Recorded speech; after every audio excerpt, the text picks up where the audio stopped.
Hello, everyone. I'm Pete Wright with LexJet, and today I'm joined by our in-house technical expert, Michael Clemente. Today, we're going to talk about Canon imagePROGRAF printers and ways to bring in extra income. Focus today is going to be on wall decor, and since we recently talked about gallery wraps and how you can use that as decor to hang on your walls, we're going to step aside from that and shift our focus more to the application of wall decor directly on the wall. Michael, how are you doing today? I'm doing good, Pete. How are you? I'm great. So, Michael, let's talk a little bit about just a general overview of the Canon imagePROGRAF lineup of printers and why they're an ideal solution for the wall decor market. Yep. Canon has a wide range of printers that you can use that are fully pigmented, and that gives your media conformability, a huge bump, and the things that you can print to a huge bump. So really, when you're talking about the TM, the TX, or the GP and the Pro, it just depends on what you're going to be doing with it as far as your image output, what you're printing. Based on that, you would choose which printer would work best. And in this market, there's so many new medias just constantly being introduced. It just seems like it's constantly expanding. Every month it feels like, oh, we have this that can do this now. Yeah, exactly. I mean, LexJet's obviously a media producer, and we like to obviously think outside of the box when it comes to the types of products that we offer and what we can do with them. The more options the customers have to produce, the more options they have to sell, and different environments that they can put them into and sell to different types of customers. So we're kind of just trying to open up the doors here, and that's what we're doing, obviously, with these sessions that we talk about these things and really the scope of what we've added for media in relationship to these printers the Canon produces. The combination of the two are getting pretty lethal as far as what we can offer now. So it's pretty exciting stuff. So you mentioned the different inks and the number of inks and number of colors in there. So I'm guessing if you're looking for spot colors and you want very, very specific colors, you're looking at like the Pro series or maybe even the GP. And the GP having the fluorescence gives you that the extra color gamut that maybe you don't have with the Pro, and you definitely don't have with the TX and TM. But those TX and TM printers also have, for 5-color machines, Yeah, they're fantastic output. they're really great. Yeah. And you have lower overhead as far as how many you have to stock. So depends on what you want to do with the situation. But if I want to stock 6 inks or even 8 inks, I can get into a printer that can allow me to do that and still produce really good output, especially, based on what you said. I mean, the printhead technology and the way it's laying down ink and the way it's mixing ink, everything's looking beautiful off of these printers. So it just depends on your needs, like you said. What are some of the key advantages of the Canon imagePROGRAF lineup of printers compared to some of the other technologies that are out there? Yeah, I mean, and we're talking specifically about murals in that arena. If you're looking at other printers that are really targeting that arena, your latex, your UV, and your solvent printers and your resin printers, those are going to be 3 times the cost of entry, and based on averages. You can get in really low on these ProGraph series printers and get that same application out there, and charge just as much, if not more, because they have that photographic output. They have really good looking prints coming off these machines with the fully pigmented inks. Yeah, and it's like we just discussed. There's so many new inkjet coated medias coming out on the market that I think they're looking at, okay, what are these other technologies doing that we can't? And what can we coat that gives us the ability to compete in that realm at a fraction of the price? Right. So if you're looking at direct to wall surface prints, you're going to have really a lot of options, but there's really 2 ways to think about it. Either you're using an adhesive back product, or you're putting a paste onto a back of a product and putting it up that way. If we start out with adhesive back products and the wall category, I think our biggest ones are going to be for LexJet print and stick would be number 1. We sell that product hand over fist over everything else that's adhesive back for that printer. And that's really because of the way it mounts and the ease of use. I know you've used it a bunch too.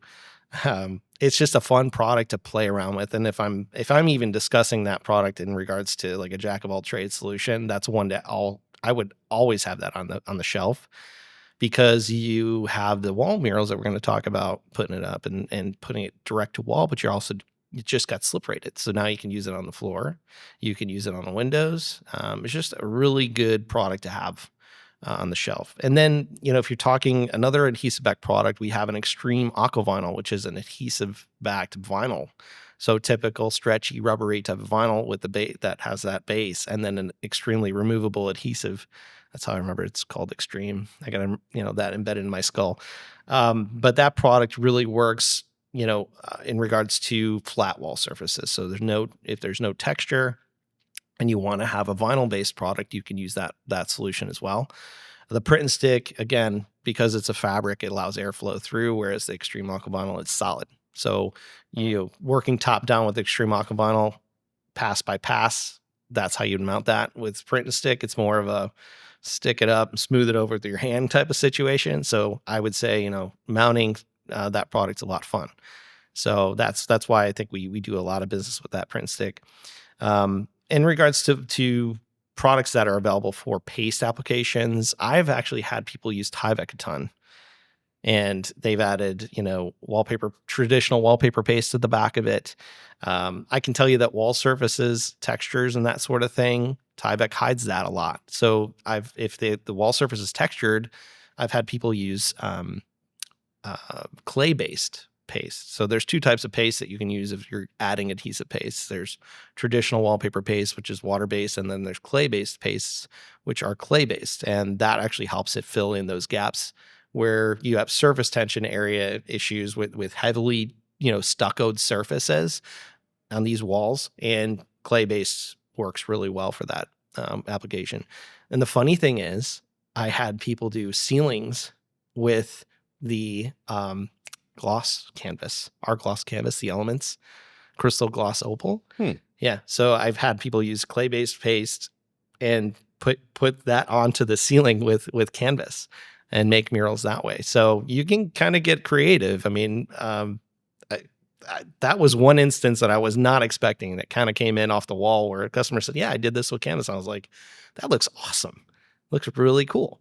So just, people are inventing ways to use these printers and products that you can use in those applications. And that's just a few of them that I've heard of. Yeah, and canvas makes sense. I mean, if you think about it, I don't think people realize a lot of times how heavy wallpaper can be. Yeah. I mean, a lot of people, I think they think of wallpaper, they're almost thinking like wrapping paper, gift wrapping paper, and that's not it at all. It can be heavy textures. It can have all kinds of fiber and stuff in it. So it's often pretty heavy. So canvas just kind of makes sense. Yeah. So in traditional wallpapers, there's two ways to really manufacture them. You have a vinyl top and a paper back, or you have a vinyl top and a fabric back. So, both of those are the very traditional type. And that's why kind of everything that kind of correlates to Tyvek and canvas, those are the two types that have similarities. And that's why, we have coded products for the Canon ProGraph series and the Canon printers that are in those categories that can work. So now you've kind of opened those doorways up for yourself. Let's talk a little bit about the ink technology. What is it about this ink technology and the Canon imagePROGRAF printers that makes it work well for this application? Well, I think we talked a little bit about the pigmented ink, right? And when you're doing wall coverings, you can do them straight off the printer and put them straight up onto the wall. That's fine because the pigments are pretty durable. But if you want to add additional steps, just like you're doing canvas, you can add an additional step of coating it to give it that extra durability. And, these printers can take those coatings because they're water resistant pigments. So I think that actually adds to the fact of, okay, well, if I want it to be a longer term and I have a heavy traffic situation where people are going to be brushing up against it, walking by it, I can throw a marabou coating on top of it. Wall armor works really well. And that's one of those things where it's got wall in the name for a reason. It's really targeted for those wall applications. So when we get into applying this, you mentioned some of the different glues and adhesives and things that you can use. From that perspective, what do they need to do, whether it's a peel and stick type product or one that you're using glue? What do they need to do in terms of applying these? I think a lot of that comes down to how you want to apply it, because there's two different ways you can do your seams. You can butt them up side by side, right? Or you can overlap. You can put an overlap in. And the programs we're going to show you obviously have tiling applications that Canon provides you with for free. And those softwares will allow you to do those overlaps. So I would say, the thing I can give you as a tip for the most important thing is getting the first panel up right and having it perfectly aligned. Because if you go downhill after 4 panels that's 16 feet wide or whatever, and you're not leaving yourself enough space on the top and bottom, giving yourself enough bleed. I would usually do 2 inches top, 2 inches bottom of bleed. If you align the first panel crooked, everything else goes downhill, and you'll end up with a space on the top or on the bottom that because it's going uphill or downhill. So that first panel alignment is huge, and having a good level with you, and making sure that when you're aligning that panel on the wall and you're drawing a line where that end of the panel is going to be, that you draw a straight line so that you can match up top and bottom with that panel so it's properly aligned, and have that first one go up right.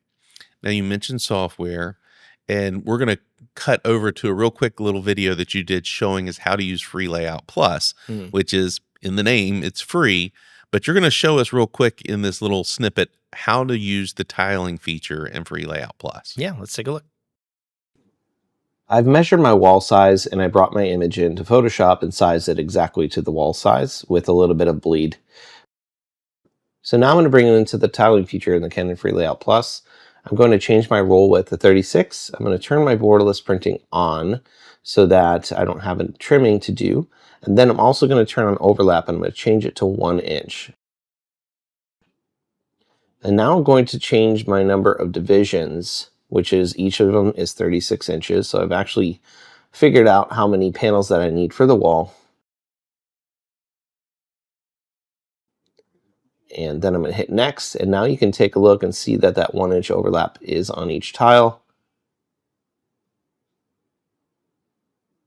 And you can go ahead and select the media type that you're using for the material that you're going to be printing to. I'm going to go back and just show you that if you are not going to print the whole mural and you only want to print selected panels, you can actually come in here and select it by the page. So if you ever had a panel for some reason you needed to reprint, you can come in here and choose 1 or even 2 panels and then hit the next button. You can see here now that I have 2 panels selected to print. I can go ahead and send those 2 off to the printer. So when we get in applications, how do we make sure we've got the right product for the right surface? That's a great question, because I think, doing wall murals and talking about wall murals, the biggest variable out there is what you're sticking it to. And a lot of people have this concept of, I could stick this to anything. And it's not, that's not the case. There's paints out there that have stick resistant chemicals in them to repel stains and that sort of thing. And if you put an adhesive onto that, sometimes you have to have that extra oomph to get that adhesive to stick to those types of surfaces. So the best pointer that I can tell you is that when I'm doing a mural or telling people to do murals, when I'm directing them on it, I would tell them to put up a decent sized piece that's going to have a little bit of weight to it, maybe a 4-foot tall, 2-foot wide piece of whatever you're mounting, however you're mounting it. And just say to the customer, listen, I'm going to run a test. It's going to be up here for a week. And if you even want to do a quick peel test on a smaller piece, when you put that either adhesive-backed product onto there and you peel it up, it should fight you back. It shouldn't just come up really easily. So that's one of those telltale signs that you're going to have adhesion problems if it goes and just comes up like with no fight at all. With paste and traditionally like wallpaper where you're adding a paste, I would just make sure, you wouldn't even have to test that. It's more about textural components, if it's going to come through, if the customer's going to be okay with the texture coming through the product. But like I said, if you're using canvas or tieback, that should hide it pretty well. But testing everything first, I'm a big, advocate of that, because you don't want to be in a situation where you put a whole entire 16-foot wall mural up and then you don't have the adhesion properties that you need. If you're looking at a product standpoint, print and stick pretty much sticks to probably 85 to 90% of the surfaces out there that you could put it to. But if you need extra strength on adhesive, you can get products that have that. I mean, Phototex EX is one of those that I say, if you're finding print and stick isn't doing the job, Phototex EX, it's more expensive. It's a little bit more aggressive on the adhesive side, but that gives you that extra stick power. Well, and the beautiful thing about print stick, it's like you said, if you don't get it aligned at the beginning, you get to the back end, you're going to be way off. But the beautiful thing about print stick is you can put it down, and if you look at it, oh, that's wrong. You can peel it off and re-stick it. I mean, it's in the Yeah. name. It's print and stick. You can print and stick and print and stick and print and stick. It's repositionable and it'll stick and go up until you get it too dirty and it won't do it anymore. So that repositionability obviously is nice for when you're installing panels and you stick one down and it's kind of crooked and you're trying to match the lines up and you don't have it right, pick it back up, put it back down. There are some tricks to paneling and tiling too that we'll show you. I usually obviously start with the top down, peel about 3 feet back to, not expose the whole panel because people want to just peel the whole liner off. You're just peeling back that first 3 feet, aligning your first panel to the lines. I use tape to use the hinge method, and I'll put that piece of tape all the way across, probably 6 feet down the first panel, and then I'll align it at the bottom using another piece of tape. And, sometimes if you have 2 people, that's really helpful too. But I've done it as one person, and you'll get it down. It's kind of like you learn these little intricacies of how to position the panels and how to tape them yourself, and use a ladder, get up and down, keep the panel up with a slice of tape, and reinforce the tapes if your panels are heavy. So there's some tricks of the trade to installing these things, but you get to know it when you use it. And I think if you're a new user and a new person to this, the webinar and want to learn how to do this yourself, don't be afraid, right? It's not something that's really difficult to do, especially if you want to start out with 2 people and just have another set of hands. That's another thing I would recommend. Anything that you need to do to prep your file to get ready for creating something like this? I mean, we talked about Free Layout Plus, but what do they need to know? Okay, I've got this image I want to use. Anything they need to do to kind of prep their file to get ready for that? Yeah, I would say it's always good to look at your file and make sure that it's high resolution enough, right? Because some people in the print industry think that, I could take a 1 megabyte file and blow it up 16 feet wide and have it hold up, right? We're talking about having higher resolutions and, I would say over, a 10-foot wide mural, you probably would want to start out with something that's in, close to a 500 megabyte file, something that's going to hold together and have a higher resolution. If you have up-resing software, that's great too. There are some really good options out there that do up-resing, but your image quality coming in is going to determine how it's going to go out and blow up. So higher the better, higher image resolution the better. Who's the ideal customer for doing wall decor? And I kind of asked this question because I think there's people that are listening that are like, yeah, this isn't for me. And we're going to talk about some of the applications we've seen and some businesses we've seen that did this before, but who are kind of the ideal people to get into doing wall decor? Yeah, I mean, there's always people opening up businesses. I think that's one of the bigger targets is new businesses that are opening up. I mean, they always need something on their walls. And I think wall murals is one of those big things where you'll have artists that go in there and paint and they'll charge them a fortune. Well, hey, we can take an image and print it and put it up on the wall. And, you'll still make a ton of money, but you'll pay less, as far as the customer side of things, they'll pay less than somebody painting it. So I think traditionally, restaurants, commercial buildings, those are the kind of the commercial environments, and you also have the residential environment too. So people that want to have murals done in their houses, wallpaper patterns, things to match your furniture, pull the whole room together. You have a pattern on your couch and on your pillows and on your window shades, and now you're going to draw the colors in custom. It's all about customizing, right? So when you can take a color palette and apply it to a pattern that matches your room, now you're really pulling everything together, and design is a big part of that. So customization is huge. So we're kind of at the end, and we're in my favorite part, the part where you and I kind of riffed back and forth about some of the applications that we've seen, things we've talked to people about. And we've been doing the series long enough, going through the different applications and different ways that people can make money using their Canon imagePROGRAF printer that they haven't thought about, that now some of the people that have watched this have started sharing the things that they're doing. And I know Scott up in Pennsylvania, Yes. he's been going back and forth with you on some of the stuff he's been doing. I've seen some cool stuff. Before we jump into some of the ones that I've seen and you've seen, tell me what Scott's doing. So Scott called me and kind of shared a really cool project that he did for the esports arena up by him in Pennsylvania. And actually, sent us some video and some photos of the arena. And he wrapped, I think it was something 20 plus feet of wall space with phototex. He's been working with local colleges, local schools, and he's been doing these really neat wall projects for them. And he said he's renewing these every 2 years, so it's repeat business. They're referring him everywhere, so he's getting a ton of referral from it. And he's just busy as can be with adhesive-backed wall coverings.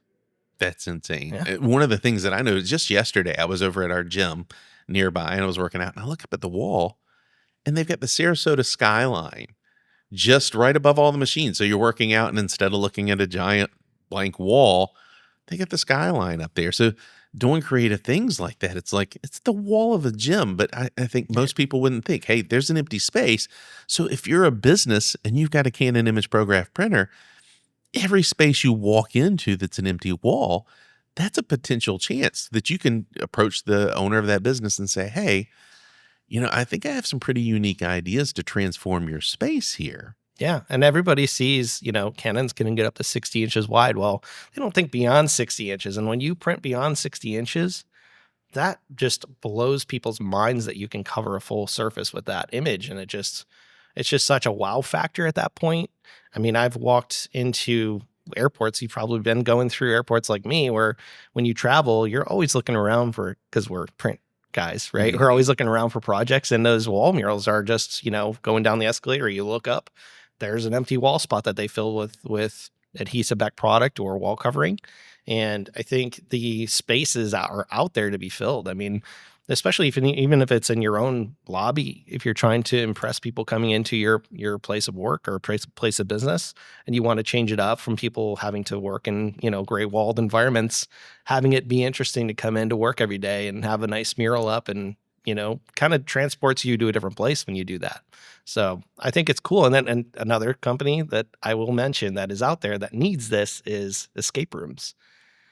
I have seen those in escape rooms, and they're obviously building environments that you're feeling like you have to be immersed in. So they have these custom designs that they'll bring to you and have you print. And, you're in this room now and you have to do this project and it's jungle themed, and they're printing, jungle leaves and jungle, animals and stuff like that. And then the next room will be underwater and the whole scene is underwater. So It's like a children's nursery even. exactly. Yeah. At hotels, same thing. They have themed hotel rooms, for kids and for adults and whatever. So it's just, any environment you can think that you would want to transport. Dentist's office. I mean, you feel like you're in, you want to be comfortable in those things. You don't want to feel like you're trapped in a small cubicle room, 10 foot by 10 foot. And you're just, I have, that problem with tight spaces. So it just opens things up and makes people feel more relaxed when they're in that environment. Yeah. And you mentioned, 60-inch width. I was at a conference. I was asked when I was with Canon, I was asked to go speak at a conference, and I was going to be actually teaching posing and lighting and everything. And I walked in, and the booth I was working in, we only had a 24-inch printer. Well, I walked into where I was going to be instructing, and all the studio bays they had just had these kind of boring, ugly backgrounds in them. And I'm like, I think I can do better. And the night before, ironically, I had been eating dinner at a restaurant, and it had almost like a steampunk wall. Oh, nice. It had this wall that had just literal gears and pipes and cool stuff. And I just snapped a picture of the wall just because I'm like, that's really cool. I didn't know the next day, I'm like, I think that's going to be my background. So I went and took the picture of the wall. All I had was a 24-inch printer, but I had the peel and stick. So I paneled it in the Free Layout Plus software and I think it was either an 8x8 or a 10x10. So it was either 4 or 5 panels, 8 feet tall. Yeah, I think it was 8 feet tall, 8 feet across, and made a background. And then I had every instructor, after I was done, I left it up. And it was neat because the wall was one of those walls in a ballroom of a hotel where the top of it's wallpaper, Then there's this chair rail that bubbles out, and then it's fabric on the bottom. And it's stuck to the fabric on the bottom, wrapped perfectly around the chair rail, and then obviously it's stuck to the That's wallpaper awesome. portion at the top. Yeah. I put it up and left it up, and the hotel freaked out. They came up to me and they're like, "You're ruining the walls. You're going to ruin the wall." And I just peeled it off, and they're like, "Oh," Yeah. and then Yeah. pushed it back up. Non-destructive. Yeah, and Yeah. they're like, "Oh, well, where can we get some of that?" That's the importance of using a removable product if it's going to be Yeah. temporary. Yeah. So I put this thing up, and I used it for my class, but I left it up for the rest of this thing that was like 2 or 3 days long. Every instructor would wait in line to teach theirs on that because it was this neat steampunk looking thing versus this, generic boring background, which they have their place, but this was just different and unique. We sold so many printers just from that. I'm sure. So here I am with Canon, and all of a sudden we're selling printers like hotcakes because they're like, "I want to do that. I want to do that. I Exactly. want to do that." You made me think of something as Oh, a yeah. tip. So you were talking about 24-inch wide carriage printers and doing paneling. Well, in the free layout tool, you have the borderless option. So these long 10-foot panels, everybody is like dreading trimming. Well, you don't have to trim if you're using the borderless function. You're printing over the sides. So that's another tip is we have different widths of material that Canon printers can print over the edges on specific borderless sizes. So another tip would be, I say work smarter, not harder. Do your panels at a specific width. If you're going to have a 24-inch printer or a 36-inch printer, 44-inch printer, buy the material to match the width of the panels that you're going to do, and then make your image size so that you can do over the edge borderless. So you don't have to do the vertical trims because you're trimming 10 feet at a time. And that's, it's not hard, but it's an extra step. And why do that when you can just let the printer do all the work? Absolutely. Now, Dave Rice with Canon, Mm-hmm. he famously loves his local school, Vermilion High School up in Ohio. And he's constantly like, "Hey, there's an empty wall." So schools aren't one of those places that I think most people think of. We've talked about all these different empty wall spaces. Every year for the local school, he'll put up a huge, like 3-panel wide, and I think he's using 44-inch, 3-panel wide, so 3 times 44 Mm-hmm. and really tall. "Welcome back to school." And if it's football season, he'll do a big panel of the football team going down the hall or the basketball team or whatever going down the hall. And it's like, if you're a student in this school and you play for one of these teams, imagine the pride you have feel when like you a walk. pro sports player for Exactly. sure. That was one of the things Scott, I think, Yes, was doing Scott as was well. doing it too. He had a little video that you shared with me above the staircase. So you're walking, you've got the lockers on either side, and you're getting ready to go down the stairs, and you see your team above. I mean, that's just, talk about school pride. That's pretty exciting to see that kind of thing. And it really puts your school at a different level if you're using those types of techniques to draw people to go there. Like, you can't recruit these kids. They're going to go where they're going to go, or they're schooled into certain areas. But man, I mean, it just gets people psyched to be there and be a part of that. So I know one of the cool things that I had done with some of the schools that I worked with was I incorporated image print red.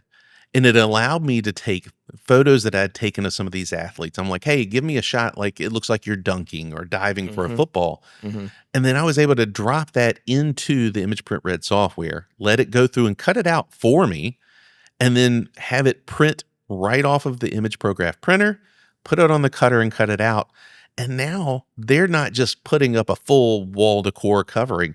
They're actually putting up basically like these fathead type things on the wall of the athletes. So now you go in and your opponents are going in to play you, and you've got these giant like life-size cutouts of It's these intimidation players. factor. It is, but it's a cool factor It too, is, because it is. that's usually something that's kind of reserved for pro teams or colleges. And- And now high schools are able to do this kind And of I've stuff. seen actually the same type of customers selling them to their locker room for their lockers, little versions of it for the kids that are actually in Right. sport. So And it's a affordable. I mean, double-edged sword. it's one of the things that schools can do it themselves if they want. But if they're not doing it and you own a small business, you could say, "Hey, listen, I could do this for you for your school. If you want to be able to get those big name players, or if you want to give your fans a different experience so you're filling more seats at the games, let's change the environment." I've got one more idea let's that hit I it. saw. It just came to my head. I had a photographer who was heavy into portraits, torso up backdrops. Mhm. So basically he had a whole entire wall, and on the wall he had 12 different backgrounds stuck. So basically all they would do is just move the lighting set to the next background for torso up. And they would have all the backdrops lined up on the wall and stuck directly to the wall. So that was one room that he had set up specifically for backdrops, custom backdrops right to the wall. It was kind of cool because it's non-reflective and you didn't have to really do much but say move 2 feet down and we'll take a different backdrop, take a different photo. And imagine you're a video business and you're filming and you don't want to have to build complete sets. So maybe you have a wall on rollers, and I've seen photographers that did this, that actually had like an 8-foot wall that they built with just some panel and some 2x4s, but it was on wheels, and they would put something different on each side. Same thing with a video set. If you need to do a video of like a kitchen set or a locker room or whatever, you just find that file in a stock agency or something like that, print that, panel it up on the wall. Now you've got a set that you can roll in place. Yeah, and you make your own props. Exactly. And when you're done using it, you just peel that one off and print a new one and put it up there. It's a lot easier than having to do something, number one, that's permanent, but number two, doing something that requires you to do full construction and things like that. And I know we are going a little long on this one, but it's just an exciting topic. So we have a lot to talk about. The one thing we didn't cover is cost. Oh, yeah. Right. So, and also what you can charge. So that's the one thing that I could say is the relationship between how much money you spend for the material over a certain amount goes pretty slow, right? Upwards in costs. By the time you get to like, hey, I'm down here at an 8x10 print to a full wall mural, the scope goes way to the sky in regards to what you're making. I mean, cost on maybe an 8-foot by 10-foot wall for you to produce is going to be probably under $100. Oh, yeah. So, you know, and you can charge, I've seen people charging over $1,000. Thousands and thousands. Over $1,000. Well, and the funny thing is, when we get into cost, so many people, they obsess about the price of ink. Well, Canon has a software called Accounting Manager. I love it. And it breaks down to the thousandth of a penny what your cost is, but it also breaks down the cost of the ink versus the media. And the funny thing is, the media is always 2 to 3 times what the ink cost. And I'm not trying to say media is expensive. Yeah, you're talking $1.20 a square foot. Exactly. It's not much. But you feel like, oh, I'm using so much ink to cover a wall. But it's still fractional of what that ink cost is. Yeah. The ink is cheap. I mean, people talk, ink is so expensive. You're never going to replace all 12 inks at once. You're going to replace one that runs out. So it's not like you're stocking an entire thing. So like you said, you're going to have all your numbers right there, that you know exactly what you spent on that job. And that's one of the beautiful things about that. We actually have a really good video tutorial on the accounting program that we went through and showed you how to set up your costs, how to set up your ink costs. And it's awesome when people do that and they're like, I can export my whole entire month's worth of work onto an Excel sheet and know exactly what my bottom line was. Getting your cost of goods right in front of you, saying, okay, I know what this cost me, so I can set my profit knowing that I'm covered and I've built everything in. That's just, and it's free. Yeah. Pretty spectacular. Yeah. It's awesome Michael, for murals too. Yep. Thanks so much. Always great talking with you. I know we could go on and on and on. I could spend forever on this one. Yeah, and you know, the nice thing is it's a continuing series, so we're going to just keep rolling with this and come up with new topics every single month. Awesome. If you have questions about the Canon imagePROGRAF line of printers, give us a call at 800-4LEXJet. And for all of your printer and supply needs, check us out at LexJet.com.